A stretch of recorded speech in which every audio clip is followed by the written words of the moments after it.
Olá, gente! Estamos aqui, mais um episódio do Pode para Elas. Lembrando que quem ainda não se inscreveu no canal do YouTube, já se inscreve, tá aqui o YouTube e as redes sociais, Maria Luísa para Elas, doutora Maria Luísa Capriglione. Toda semana nós temos episódio novo. E hoje eu tô aqui com duas médicas endocrinologistas maravilhosas, doutora Ana Luísa Cardoso e doutora Larissa Pimentel. Vamos falar sobre vários assuntos que se relacionam com a fertilidade feminina, ovários policísticos, o bebê Ozempic, que foi falado muito recentemente sobre isso, tireoide, tem muitas doenças endócrinas que se relacionam à nossa fertilidade. E é para isso que as meninas estão aqui hoje, para a gente compartilhar muito conteúdo. E aí, meninas, sejam bem-vindas. Obrigada, Malu. Obrigada pelo convite. Eu que agradeço. Uma honra estar aqui com vocês. E aí, o que é que vocês acham aí desse bebê Ozempic? Vamos começar logo polemizando. Ai, meu Deus do céu, essa foi a polêmica dos últimos meses, foi a polêmica, né? E aí, o Ozempic melhora ou não melhora a fertilidade? Eu acho que esse foi o principal questionamento. A gente tava conversando um pouquinho antes, né? Sim. Que eu tava até contando que eu tive um caso de uma paciente bem recente, que aí quando saiu essas reportagens, ela mandou: ai, você teve seu primeiro bebê Ozempic. Na verdade, ela teve um processo de emagrecimento bem importante, tinha perdido aí quase 18 quilos. E aí, a gente estava na fase de manutenção. Com o Ozempic. Com o Ozempic. Em desmame já da medicação, fez o desmame e ela fez uma viagem que ia liberar. Aí eu disse, então vamos suspender exatamente para liberar e para engravidar. E ela já voltou da viagem grávida. Então aí ficou realmente, foi do Ozempic, foi porque foi quando saíram as reportagens. Na verdade, a grande discussão seria justamente o quanto a perda de peso melhora a fertilidade, né, Malu? O quanto a melhora da resistência insulínica, o quanto influencia aí na fertilidade. Então, assim, sempre que a gente tá naquele período de pré-concepção, aí quanto a gente quer que nossos pacientes percam peso, né, Ana? Isso mesmo, né? E principalmente trazendo para o contexto da síndrome dos ovários policísticos, acho que, de fato, a perda de peso, né, junto com a mudança de estilo de vida e com o tratamento medicamentoso, quando realmente for indicado, é o que vai melhorar. Todo mundo quer usar o Ozempic. Exato. Né? Tem indicação, gente. Exato. Né? Tem que ter indicação, acompanhamento, até para saber o que fazer nesse período de pré-concepção, até quando usar, quando suspender, como administrar os efeitos colaterais. Mas, de fato, essa nova era do tratamento farmacológico da obesidade veio trazendo para a gente resultados superiores ao que a gente tinha experiência. E aí, com isso, a gente tem tido também mais melhora de SOP, de fertilidade. Sim. Porque quanto maior o percentual de perda de peso dessas pacientes, maior o resultado vai ser em melhora da resistência à insulina e, por isso, da fertilidade.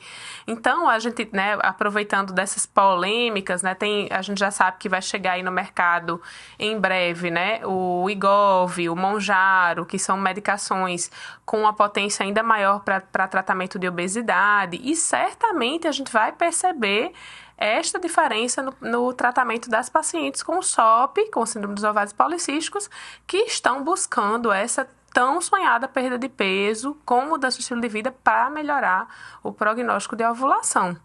E vai ser uma realidade, né? A gente vai ver cada vez mais esses bebês aí, Ozempics, bebês Mounjaro.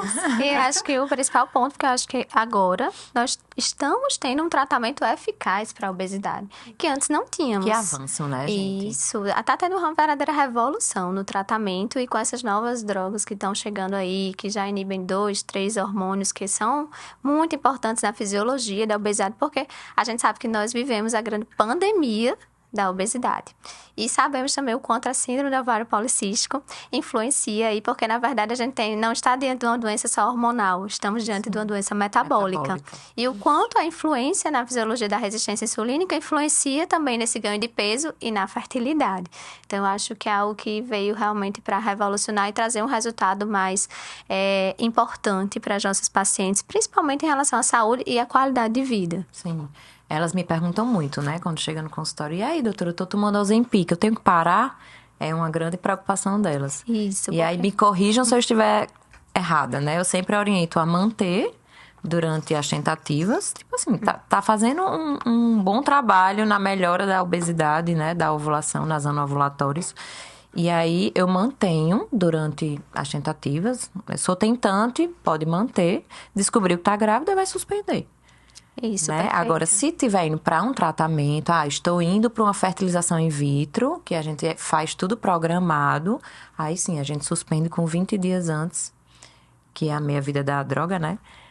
Antes do procedimento. Porque a gente não tem ainda assim, realmente esse dado do uso Não tem estudo, da né? medicação realmente na paciente gestante. Mas o que tem sinalizado os últimos estudos avaliando previamente pacientes que engravidaram e estavam em uso é que não está associado a malformações. Então é bem provável que um pouco mais à frente, né, a gente tenha essa segurança, inclusive maior. Mas se você descobriu que está grávida, ao acaso, suspende e já entra em contato, né, tanto com sua ginecologista quanto com sua endocrinologista, e a gente tem mais segurança aí para orientar. Perfeito. Acho que é isso mesmo.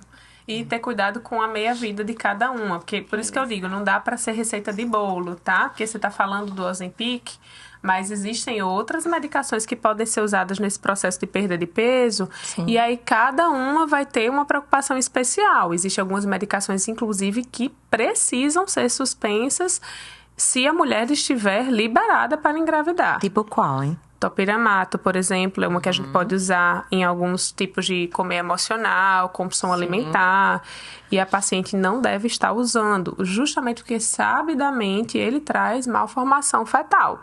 Então, esse período pré-concepção, ele precisa ser combinado com o seu endocrinologista. É com muito o profissional que importante lhe esse acompanha. acompanhamento em conjunto, né? Se você conseguir encaixar minhas pacientes, né? Gente, porque elas não têm vaga para a primeira vez, né? Tem que implorar um encaixe para minhas pacientes. Tô brincando. Não me comprometa aqui. Mas é muito importante, gente. A gente tem muitos pacientes em comum, porque é muito relacionado, né? As doenças endócrinas com a fertilidade feminina. Tem a tireoide, né? Isso. Que a gente tem muitas doenças em comum, assim, com... Tem a tireoidite Hashimoto. Gente, como é frequente, né? A tireoidite Hashimoto. Muito. É muito frequente. E aí eu aprendi que a gente deve comer uma caixinha do Pará por dia. É o selênio, né? É o selênio. E não precisa ficar dosando esse selênio, né? Que todo mundo agora quer viver dosando esse selênio. Não precisa. Eu acho que são... Isso, não tem por que dosar. Ela é boa. Eu tenho Hashimoto, gente, e o meu anti-TPO era acima de 1000. Acima de 1000. E assim, engravidei naturalmente, enfim. Porque as pacientes se preocupam muito com isso. Ai, meu Deus, meu hormônio deu muito elevado, meu anticorpo deu muito alto, o que é que eu faço? Perfeito. E eu sempre digo, né? A gente tem que tentar ajustar estilo de vida, tudo. Isso. Mas isso não vai determinar uma infertilidade, só isso, né? Não é fator. A gente sabe que a tireoidite de Hashimoto pode trazer piores desfechos, né, em relação à questão de gestação e abortamento, mas não é uma condição necessariamente associada a isso. Não é E por ser muito frequente, não é né? imposto que isso vai acontecer, né? E o que a gente vai fazer para minimizar isso, né? Acho que é exatamente melhorar o estilo de vida, cuidar do estilo de vida como um todo. E se caso essa tireoidite Hashimoto tenha evoluído para hipotireoidismo, aí realmente essa paciente precisa tratar antes, ajustar a dose do hormônio, ajustar o TSH, que aí isso melhora também a fertilidade. Aí é bem importante, né? E é impressionante como passa batido, né? Por muitos... Isso, e até quando a doença está subclínica ainda e tem anticorpo positivo, também tem indicações de repouso. Tá, tava tendo até o congresso agora internacional de endócrino em Boston. E aquela discussão, já que você fala de assuntos polêmicos, do uso do T3, né? Que teve a discussão lá também. E aí? Porque o que é que a gente acontece muito hoje? Na verdade, além da questão do Hashimoto, mas é muita gente fazendo hormônios tireoidianos sem indicação. Hormônios tireoidianos aí prescrito, que a gente não tem alteração da função tireoidiana, de forma manipulada, prescrições inadequadas. Prescrições sem ser corretas. Para perda de peso, para melhora de metabolismo, termogênico. Sendo que isso sabidamente vai trazer, né, um hipertireoidismo para o paciente, né, uma tireotoxicose, que é um excesso de hormônios. E aí também, como que isso vai ser saudável, né? Então, Isso, que não há de jeito nenhum essa indicação para esses fins do uso de hormônio da tireoide, que é tão delicada a indicação da reposição, mesmo aí nos pacientes com tireoidite de Hashimoto. Então, aí muitas vezes a gente vê o pessoal usando o T3 e dentro da gestante, né? Não tem indicação nenhuma de fazer o T3. O T3 realmente ele não atravessa a barreira lá da placenta, ele não chega no cérebro do feto. Então, a indicação realmente é a levotiroxina, que é o que nós usamos para repor na tireoidite de Hashimoto. Então, acho que é fundamental alertar isso, porque chega tanta gente no consultório, gente, com aqueles T3 e T4 manipulados, né, Ana? Que assusta. Menina, eu nunca vi, graças a Deus. Chega bastante, principalmente com essa questão do emagrecimento. Porque quando você faz o hipertireoidismo, você vai acelerar o metabolismo. E aí você vai emagrecer. Mas é um emagrecimento doença, não é um emagrecimento saudável. Que esse é o objetivo. É porque ninguém quer pagar o preço, né, gente? Não. De fazer tudo certinho para emagrecer, de fazer a dieta, de fazer exercício físico regular. Impressionante como todo mundo quer isso. furar caminhos, Mas aí, né? Atalhos. Malu, eu digo muito, assim, acho que até no público que você atende, né? As mulheres que estão em busca desse sonho, elas são pacientes que conseguem se engajar mais. Por quê? E aí vem a questão de você ter um propósito para poder fazer essas mudanças, né? Então você faz tudo por um filho. Pois é. Né? E aí tem que trazer esse protagonismo para ela, né? O Ozempic ajuda, a nutricionista ajuda, mas quem vai executar, né? Quem vai ser a protagonista dessa história? Quando eu faço um diagnóstico de ovário policístico no consultório, a primeira coisa que eu digo é: eu tenho duas coisas para lhe dizer, uma boa e uma ruim. Só depende de você. Só depende de você. É bom e é ruim. Né? Então, assim, mudança de estilo de vida, gente. Isso. A maioria das pacientes com ovário policístico vão engravidar só com isso. Só com perda de peso, com exercício físico regular, né? Então, assim, com a dieta. A maioria tá ali. Então, quando elas não conseguem engravidar, isso quando é o único diagnóstico, né? Quando elas não conseguem engravidar com isso, é que a gente parte para algum outro tratamento de reprodução assistida, uma indução da ovulação.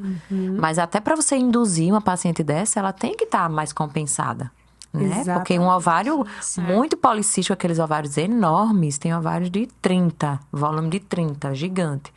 É um ovário muito difícil de responder a hormônio. Você tem que dar muito hormônio para que ele responda. Né? Então, até nisso, a gente... Mesmo que você não engravide, melhore. De toda forma, vai ser necessário. Vai ser necessário. Né? De um jeito ou de outro. E essa mudança de estilo de vida tem que vir cedo. Porque agora, né, cada vez mais nós temos gravidez mais tardias. Sim. Mas essa mulher com SOP, ela tem que se preparar desde sempre. Então, ela tem que vir com esse estilo de vida, essa base muito bem sedimentada e fazer esse acompanhamento e essa construção. Porque muitas vezes elas também querem começar isso, às vezes lá na frente, e já temos repercussões do ponto de vista metabólico. Sim, você já engravidar bem é muito bom. Isso, faz toda a diferença. Toda a diferença. Para você diminuir várias comorbidades durante a gestação saudável, né, gente? Então, e lembrar que essas mulheres que têm síndrome dos ovários policísticos, elas têm mais risco de diabetes gestacional, né? Sim. Então, também tem um outro motivo, que é preparar para uma gestação saudável, né? Se eu já estou doente antes de uma gestação... Até no bebê, né, Ana? Você aumenta a chance do bebê. De diabetes no bebê, obesidade, né? E é sempre bom trazer isso, porque eu acho que isso gera mais engajamento, né? Assim, eu entender o quanto a minha mudança... vai impactar no resultado da minha gravidez, no resultado do meu bebê, da saúde de longo prazo dele. Então, é muito precioso, é um momento que precisa ser levado a sério. E aí vem, né, nós como mulheres, acho que é importante trazer essa questão de rede de apoio, de você se sentir também abraçada por quem está à sua volta nessa luta, né? Assim, de ter o parceiro ali, né, junto, contribuindo, engajado, né? Contribuindo e não atrapalhando, às vezes. Por favor, viu? Porque a pessoa já tá na luta. Aí ainda tem que aí cuidar. Dá um chocolate. Dia dos Namorados chegando, Malu. Não vai dar chocolate.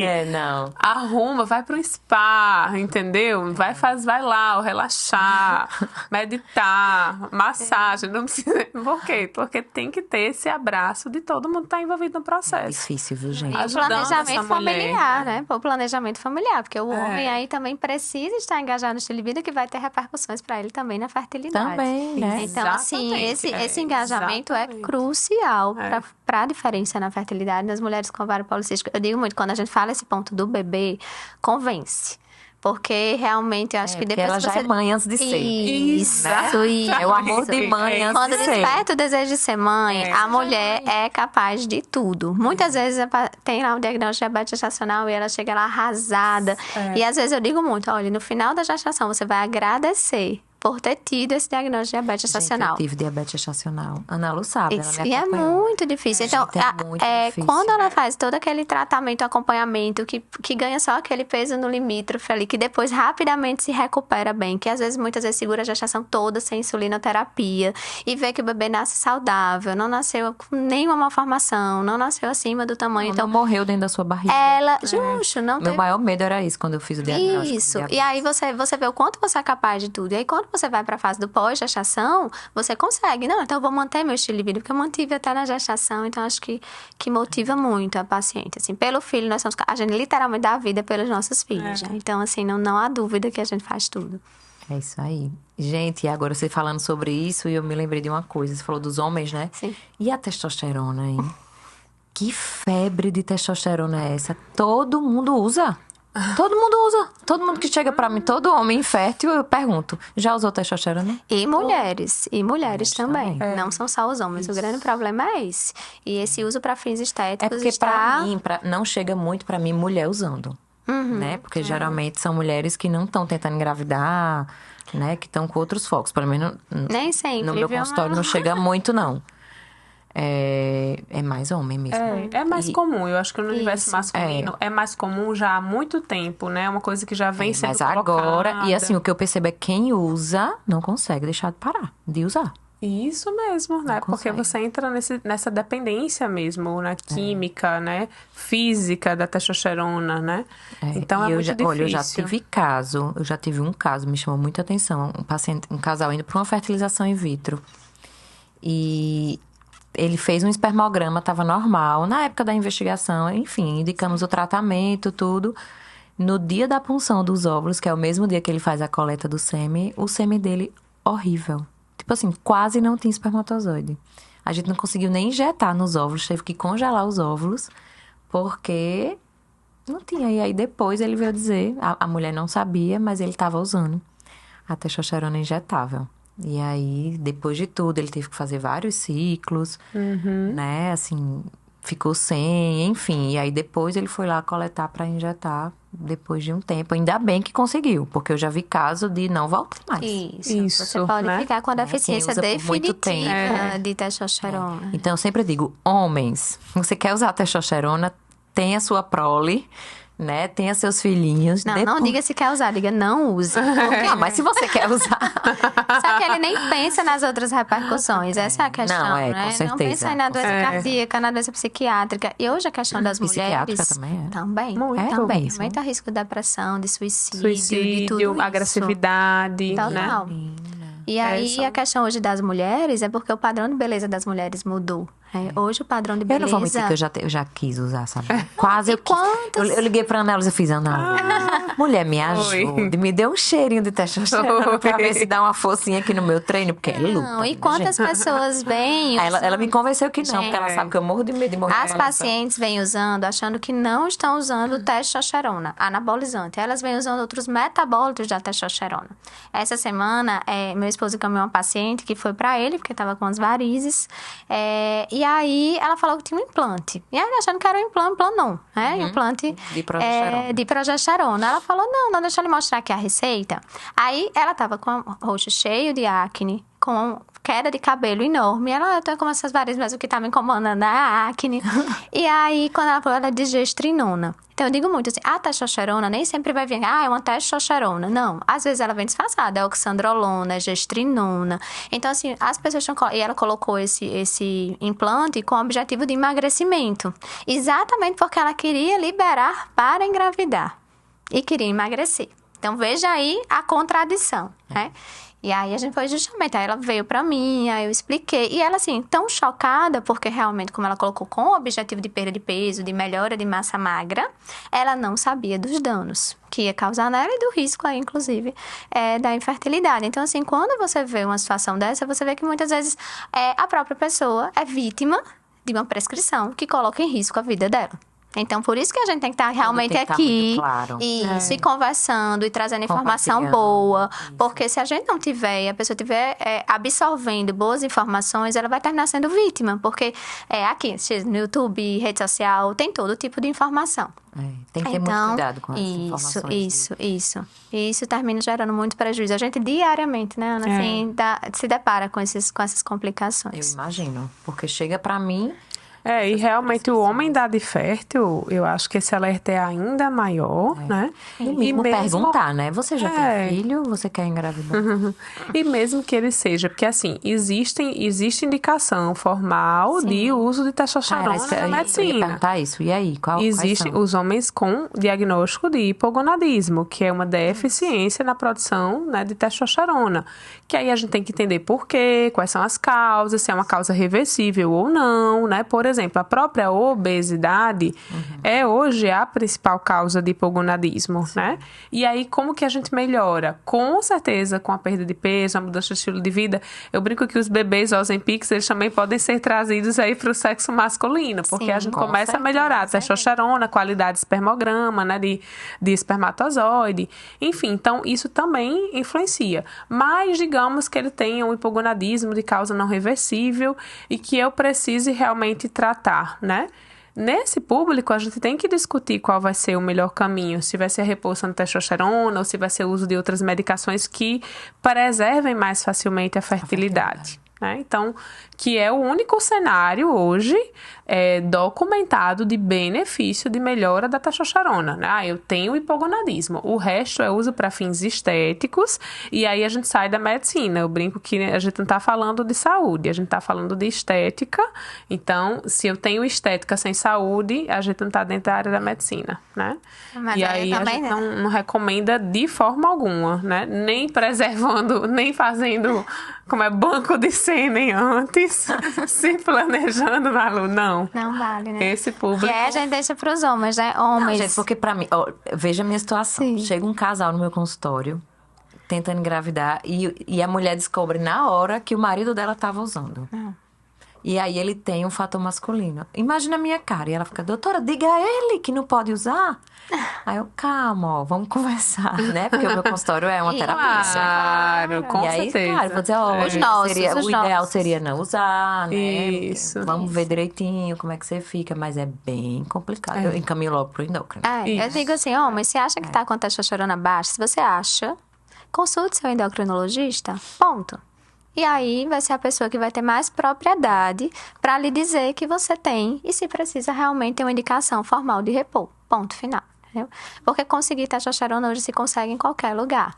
E obter resultado com testosterona, seja homem, seja mulher, também em qualquer lugar. Mas resultado estético. Aí lá na frente, quando você está pensando no que você quer para sua vida, você nem teve a oportunidade de pensar. E na mulher, gente, causa muita atrofia de ovário. Demais. Baixa reserva. Sim. Muito. Não tem condição nenhuma. Não tem como usar. E muitas até me perguntam se não pode. Ai, doutora, minha libido tá tão baixa. Passa uma testosterona pra mim. Isso. E assim, complicado. Pra quem tá tentando... Não, por isso que eu digo, você tem que se dedicar à sua fertilidade agora, tá? Depois, por isso eu passo a bola, porque depois não vai ser comigo. Depois procure sua ginecologista, procure o endocrinologista, né? Que você consiga avaliar melhor essa parte. Mas no momento, você tentando engravidar, a gente vai focar nisso. Perfeito. Eu quero que você engravide.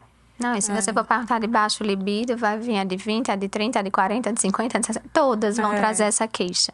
E aí todo mundo teria que repor testosterona. Demais, Malu, demais, de todas as faixas etárias. E aí? Eu acho que é uma das queixas principais hoje do consultório, sendo bem sincera. Então, aí eu acho que é muito de enxergar o quão multifatorial né? A maioria é emocional, né? Muito, assim, é social, emocional, envolve, né, várias questões psíquicas, do relacionamento, da fase da vida, né? Gente, medicamentosa também. Tem tudo a ver. A própria infertilidade é uma causa, né? E assim, às vezes está usando medicação que também interfere, né? E aí não é usando testosterona, ansiolíticos, antidepressivos, algumas medicações para tratamento de alopécia, né? E aí não é simplesmente uma testosterona que vai resolver o problema dessa mulher, né? Que sofre. Então, é uma abordagem também multidisciplinar para a gente conseguir uma resposta positiva, né? Às vezes, de avaliar se tem alguma causa hormonal interferindo. Então, hiperprolactinemia, por exemplo, é uma causa, né? Que é o aumento da prolactina. O próprio hipotireoidismo também é outra causa. Então, a gente pode afastar causas hormonais relacionadas. Uma falência ovariana precoce, né? Também é uma causa, um hipoestrogenismo. Mas, depois de afastar dessas causas endócrinas, é de enxergar que simplesmente não é uma testosterona isoladamente que vai resolver todo o problema de libido, né? E aí, quando a gente afasta essas causas, a própria paciente fica meio decepcionada, assim. Doutora, você não vai encontrar nenhum déficit, nada tá faltando em mim, que melhore minha libido. Porque elas querem um creminho, né? Mas quando a gente vai para uma outra fase. Quando a gente vai constituir o gerenciamento do estilo de vida da paciente, a gente muitas vezes consegue exponencialmente melhorar essa libido. Porque às vezes ela sai do nosso consultório com receita. Tem um dia de casal na semana. Sai lá no... Sério? Sai com essa prescrição. Massa, acho que eu vou pra você. Arrume uma rede de apoio para o seu filho, uma babá, uma folguista para o seu filho no final de semana. Deixe na casa da sua mãe.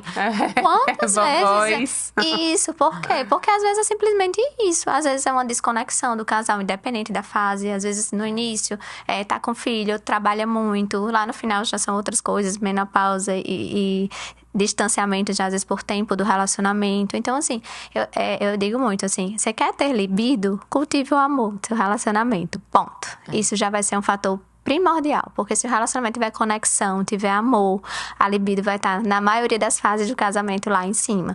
E é super desafiante hoje, nos dias de hoje, né? Com a nossa vida tão atribulada. Ai, gente, é difícil. E nos casais que estão passando pela infertilidade, né? O que é que acontece? Eles namoram só pra engravidar. Isso é péssimo. Isso. Né? Aí fica bem sacrificante. Tem um episódio com Karina Cavalcante aqui sobre isso. E ela falou muito, realmente. Os casais, eles não têm mais relação porque querem. Isso. Né? Vocês acreditam que o que eu mais recebo de casal é casal sem querer ter relação? Ele me procura por quê? Porque eles não querem mais ter relação em casa. Eles querem fazer o tratamento. E não precisa ter relação para engravidar. Essa é uma pesquisa bem recente com a redução da vida sexual, né, dos seres humanos. Na verdade, tanto da vida sexual quanto de ter filhos, né? Que hoje eu acho que é um ponto que a gente precisa discutir e trazer muito isso para a vida das pessoas. Porque às vezes ainda não acendeu aquela luzinha simplesmente porque ainda não teve, vamos dizer, uma organização nessa vida, né? Outros propósitos aí no meio do Eu caminho. acho que essa questão dos casais inférteis é muito disso de você ter que, né? Você trazer a relação. Exato. Isso. E aí, às vezes, não é o melhor dia, definitivamente não é. E você tem que, né? E aí também pensando nisso. Mas tá ovulando, então tem que. E aí, isso também traz um impacto muito negativo, né? De você fazer algo, você sente fazendo algo forçado, né? Eu tenho o quê? Mas eu tô exausta, mas não tenho a menor condição hoje. E aí, isso vai trazendo um impacto negativo, sem dúvida. Com certeza. Às vezes o desejo não é só dos dois de ter o filho, um mais do que o outro. E aí termina essa questão. Então não é só hormonal, gente. Então nada de testosterona pra esse casal, né? Não. Esse casal fértil, não, de jeito nenhum. Pois é, gente. E falando da testosterona agora, lembrei da SOP novamente. O que é que vocês acham do diagnóstico da SOP? Eu percebo que ou diagnostica demais ou diagnostica de menos, né? Isso mesmo. E aí, como é que vocês fazem esse diagnóstico no consultório da endócrino? O diagnóstico de SOP é uma síndrome, né? Que é um conjunto de sinais e sintomas. E aí, a gente precisa ter 2 de 3 critérios clássicos de SOP. Quais são esses critérios? A evidência ultrassonográfica da morfologia policística, que é o ultrassom mostrando que o ovário é policístico. E aí, isso é específico. Diga aí, aproveita, Malu, para contar. Assim, gente, nem todo cisto é SOP, né? Também. Não, e as pessoas confundem muito o volume do ovário sem ver os parâmetros. confunde a idade da mulher, então a gente não pode dar diagnóstico de SOP, de ovário Nos policístico. primeiros anos de menarca, Nos primeiros 8 anos de menarca, né? Então, a paciente, às vezes, de 18 anos, menstruou com 12 e tá lá com a ultra mostrando ovário policístico. Não é, né? Então, é um padrão polifolicular que é normal para a idade dela. Então, quais são os critérios da ultra, tá? A gente tem que ter ou o volume do ovário acima de 10 ou mais de 20 folículos em cada ovário. Então, às vezes, você tem um ovário com 20 folículos e o outro não tem. Então, você tem um ovário direito de aspecto policístico. Isso já é critério para síndrome, né? Perfeito. Lembrando que a gente não pode contar os folículos pela via transvaginal. Também isso nem todo mundo sabe. A gente não pode fazer a contagem pela via pélvica, por exemplo. Então, você não pode usar o critério ultra quando a ultra for pélvica. Isso, perfeito. Tá? Que mais? É isso. E que não é só esse critério, é só a ultra e alterado a ultra não vai que dar fecha critério o da diagnóstico. Ainda que você tenha esses achados seus, isso é apenas um dos 3 critérios. E aí eu preciso de um segundo critério, que pode ser a presença dos ciclos anovulatórios. Então, a gente vai ver uma mulher que não menstrua corretamente, menstrua, demora 40 dias para ter um novo ciclo, ou às vezes até um tempo maior sem menstruar. Isso é irregularidade menstrual, né? E o outro critério é a presença de hiperandrogenismo, que é o excesso de andrógenos. E aí vem a testosterona aí na história, né? É o excesso de testosterona trazendo manifestação clínica, que é aquela mulher que chega no consultório reclamando de acne, de excesso de pelo, ou manifestação laboratorial, que é a mulher onde a gente dosa a testosterona e, de fato, ela está em excesso. Isso é o hiperandrogenismo laboratorial. E aí eu vou aproveitar e fazer um parêntese. Não se dosa a testosterona em mulher para avaliar a testosterona baixa. Isso não é validado. A gente avalia a testosterona na mulher para a investigação de hiperandrogenismo, excesso de produção. Tem muita gente dosando e querendo enfiar a testosterona nesse contexto. E esses exames não são válidos para isso, tá? Então, mesmo quando a gente usa a testosterona na mulher, que existe um grupo pequeno que se beneficia, mesmo nesse público, a gente não avalia por exame de sangue, a gente avalia clinicamente, tá? Então, não se faz essa dosagem, por favor. Se vocês escutarem, fujam disso, tá? E aí, eu preciso ter 2 desses 3 critérios para determinar que a paciente tem síndrome dos ovários policísticos, desde que a gente exclua condições que podem estar associadas com essas manifestações. Outras doenças que causam um quadro parecido com SOP, mas não é SOP. Então, eu vejo muito isso, Malu, assim, investigou o quê? E no final das contas não fez essa investigação das causas, né, de outras causas que precisam ser excluídas. Diagnóstico diferencial. Isso é medicina, gente. E acho que Larissa pode quando falar chega um no pouco do diagnóstico diferencial. Justamente, o que acontece muito é que fiz um ultrassom ao acaso, tinha um padrão micropolicístico, fecha critério, aí você chega, já tem o SOP, já chega pra gente com essa informação, quero tratar. E aí a gente não excluiu essas causas. Às vezes já chega com anticoncepcional. Isso. Que aí a gente tem que tirar para investigar. Anticoncepcional, que aí a gente vai ter que tirar para dosar os hormônios. Não é tratamento de SOP para quem quer engravidar. Isso, Ponto. Isso. Com certeza. Não. Né? Porque elas chegam, doutora, eu tô tentando engravidar há 5 anos. Aí eu tenho um SOP, mas eu uso anticoncepcional. Eu acho que o anticoncepcional também não é cura para SOP. Ele vai reduzir o hiperandrogenismo. Esse é o objetivo do anticoncepcional. Mas a base do tratamento é a mudança do estilo de vida. E aí, principalmente para quem quer gestar. Então, acho que esse é o ponto que eu acho que a gente tem que deixar bem claro mesmo. Em relação aos diagnósticos de exclusão, entram aí também, como a hiperprolactinemia, que a Ana falou que é uma das maiores causas realmente da irregularidade menstrual ou da ausência da menstruação, da amenorreia, as doenças tireoidianas, como o próprio hipotireoidismo, a síndrome de Cushing, né, que é o aumento do cortisol. Todo mundo agora também vive dosando cortisol para ver se o cortisol tá alto. É a mesma coisa da testosterona. Não tem indicação, gente, para dosar cortisol, para ver se cortisol está alto, cortisol basal. Não existe essa indicação, tá? Porque, eu dosei meu cortisol, tá alto porque eu tô muito estressada. Gente, não existe. A dosagem do cortisol basal é para ver déficit de cortisol, que é a insuficiência adrenal. Então, acho que esses 2 exames se popularizaram muito até em check-ups, dosar testosterona, dosar cortisol, e eles não têm significância alguma. Porque quem tem déficit de cortisol, que é insuficiência adrenal, tem uma clínica super exuberante. Faz hipoglicemia, faz pressão baixa. Perde então tem peso, perde não é a turma que tá peso. ganhando peso, hein? Isso. Não é. Tem uns sintomas tão floridos que ela vai procurar ajuda médica. Então, quem tem excesso de cortisol, se eu dosar o cortisol de qualquer um de nós aqui ao acaso, pode estar alterado, pode estar alto. Então, Acho que o meu vai estar altíssimo. e para esse diagnóstico do excesso de cortisol, do hipercortisolismo, que é a síndrome de Cushing, tem exames específicos, que são testes de supressão, que precisam ser feitos, que entram na investigação do diagnóstico de exclusão da SOP. Isso. Outra alteração também é uma alteração de alguns hormônios da glândula adrenal, que é a hiperplasia adrenal congênita, que também entra aí com um diagnóstico que precisa ser excluído. Então, assim, esse diagnóstico de SOP não é um diagnóstico tão simples. Não é só olhar um ultrassom e dizer isso. Tem esse parênteses das adolescentes, que acontece muito de fazer ultrassom e também ter esse diagnóstico na idade que não é correto para ter, ou não haver essa exclusão. Então, a maioria das pessoas que chegam pra gente tem o SOP, a gente, na verdade, consegue até excluir o diagnóstico de SOP, né, Ana? Exato. E tem que avaliar tudo isso, né? Eu sempre faço tudo de novo, né? Eu não compro o diagnóstico sem ter certeza de que é sei. isso, né, que eu estou vendo.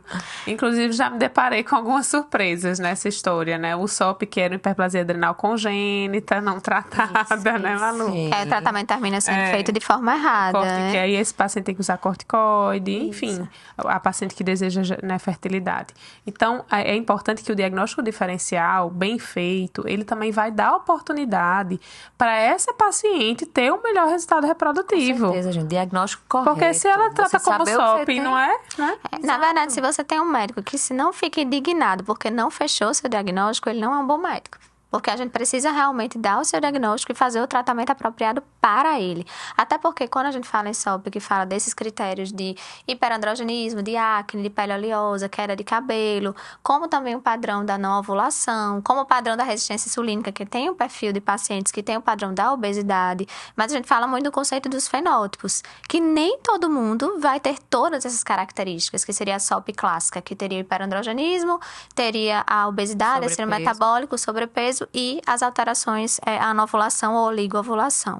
Na verdade, existem perfis que têm só combinações de dois deles. Então, eu posso ter só o padrão do hiperandrogenismo, mas não ter o padrão anovulatório. E aí, é bem importante a gente pensar, porque isso difere um pouco do tratamento. Sim. Porque aí, aquela que tem mais hiperandrogenismo vai se beneficiar do anticoncepcional, vai se beneficiar, por exemplo, da espironolactona. Então, entram outras opções terapêuticas. São os padrões. E- Que Isso. já não vão ser totalmente contraindicadas na que está desejando engravidar, que tem Isso. o fenótipo anovulatório. Isso, que inclusive a espironolactona é teratogênica, contraindicada. não pode ser usada, corre risco de malformação. E aí também tem o perfil da síndrome metabólica e o perfil da infertilidade, que se beneficia inclusive com a metformina.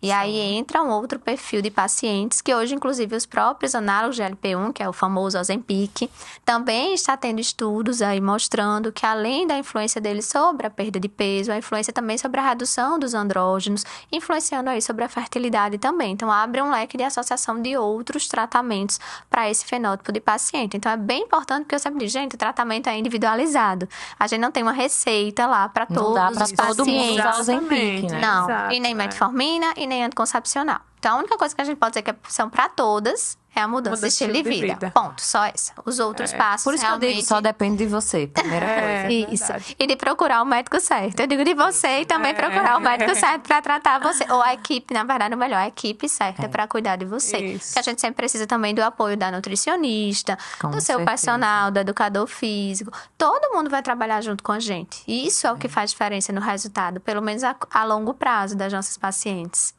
Sim. Lembrando, gente, que existe SOP em mulher magra, viu? Existe. Isso. Então, Existe. obviamente que na mulher É magra... a falsa magra.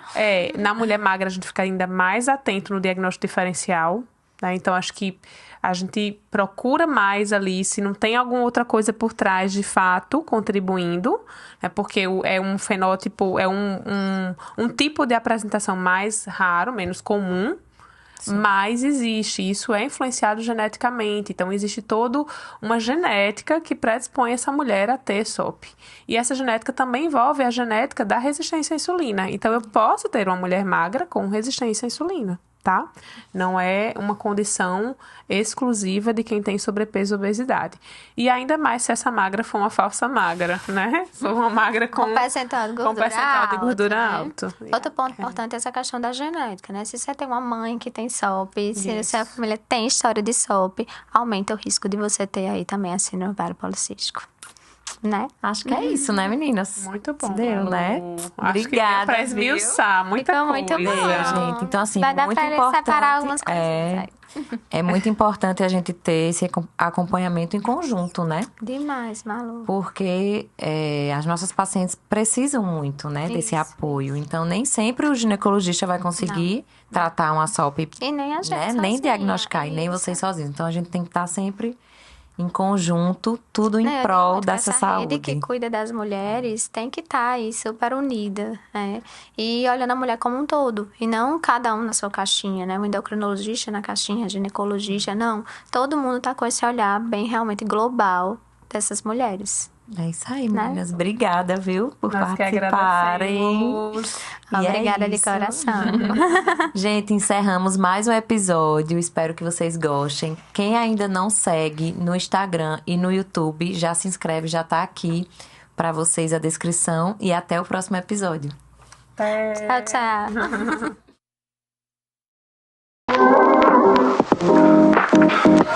tchau.